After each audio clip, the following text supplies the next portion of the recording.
So, David, now I know you and I spoke some time ago when your book "Rat Effed" came out. That is obviously a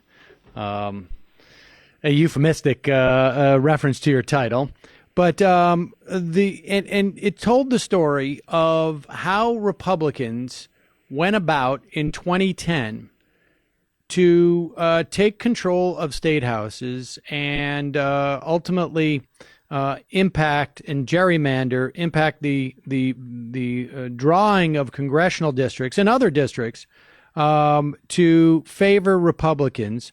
There are new documents that come out, and we will talk about those documents.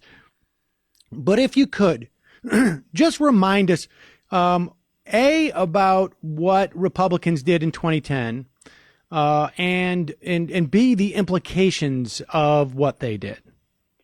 Their plan is called REDMAP. It's short for the Redistricting Majority Project. And essentially what the Republicans did was they reinvented the gerrymander as their path back to political power, and it has endured throughout this entire decade. We redraw the lines of every state legislative and congressional district every 10 years after the census.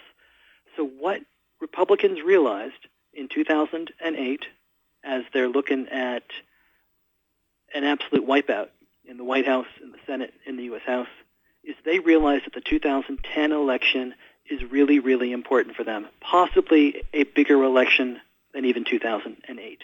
Because if they can elect state legislators in key states, they can control the redistricting process, and they can draw themselves friendly lines in all of these states, especially the purple states like North Carolina, Michigan, Ohio, Pennsylvania, Wisconsin, and they can dominate it for the next decade.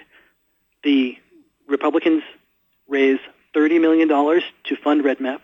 It goes into trying to win 107 key state legislative races in 16 states in order to tip control of those chambers in those states in their direction. It works brilliantly. Republicans win these races. In 2012, the first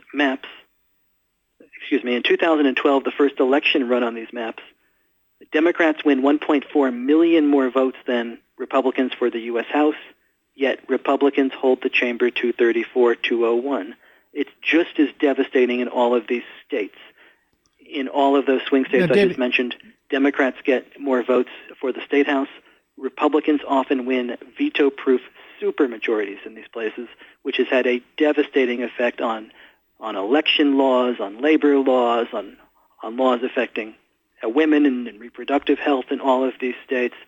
And these lines have endured throughout this entire decade. Democrats have not flipped a single seat blue in any of those states at the congressional level since 2012 on these maps. And if you want to know why a 50-50 country has all the political power on the side of the Republicans, not only in Washington, but in 70% of our state legislatures, redistricting explains it. All right, David, I want to back up just a little bit because obviously there's a lot to absorb there. But $30 million for 100 some odd, did you say, Senate state races? Legislative races. State legislative races. Give us a sense of like how much money that is relative to what was dumped in there before. Because $30 million, you hear $30 million doesn't sound like that much, but we're talking about state Senate or state legislative races that may not have seen anything near that kind of money in the past. That's exactly right. And there's a great example if you want to look at a state like Pennsylvania. Please, and Pennsylvania is a fascinating state on this topic because in the past 3 or 4 weeks, the state Supreme Court has completely blown up this thing. But before we get there, you tell us about Pennsylvania.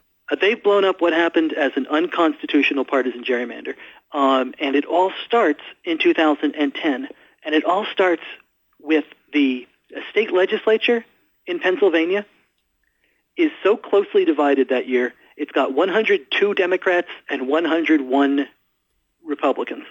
Wow. What the Republicans do is they target 6 specific state house Democrats and they blow $1 million in these 6 races. Just about all of it comes in the last 6 weeks of the campaign. So imagine you are a state rep, you are running in a small town district in the middle of nowhere, Pennsylvania, and then suddenly around September 20th, more money than you have raised for your entire race, money you've never seen before, starts flooding your district in negative ads. It bombards these Democratic incumbents who never saw it coming and didn't have any time to plan or recover or do anything about it. They get blown out of the water.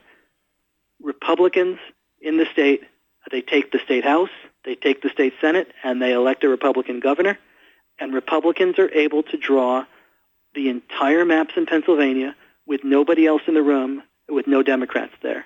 The maps that they draw in 2012, a year that Democrats give Barack Obama 52% of the vote in Pennsylvania, Democrats give U.S. House candidates 51% of the vote in Pennsylvania, Republicans take 13 of the 18 seats, so Democrats get 28% of the seats.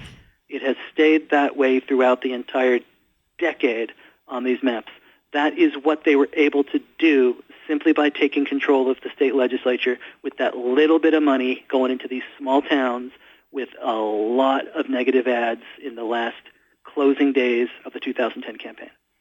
All right, and before we get into these documents, and we should talk in just a moment about Pennsylvania. Well, I guess maybe now is as good a time as any to say that the Pennsylvania Supreme Court has basically blown up that whole process and said that in a case that was brought based on not the state the state house districts, although that could come next, but the congressional districts that were drawn, the Pennsylvania State Supreme Court said that it was unconstitutional under the Pennsylvania Constitution.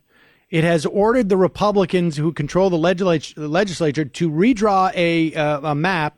They have appointed their own master to determine whether or not that map will meet the criteria that is necessary. And if the Republicans don't do it, and it seems like they won't, this master will actually do this in time for this year's elections. So we could be looking at, on a congressional level in Pennsylvania alone, a pickup of 3 to 6 House seats by the Democrats just based upon making the maps not unconstitutional under Pennsylvania law.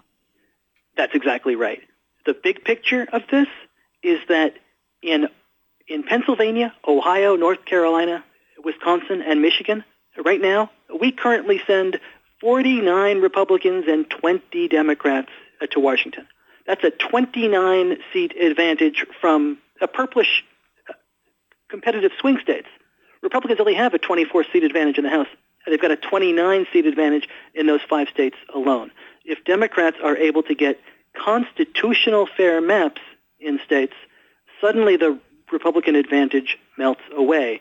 These maps have been the Republican firewall against essentially representative democracy over the course of this entire decade.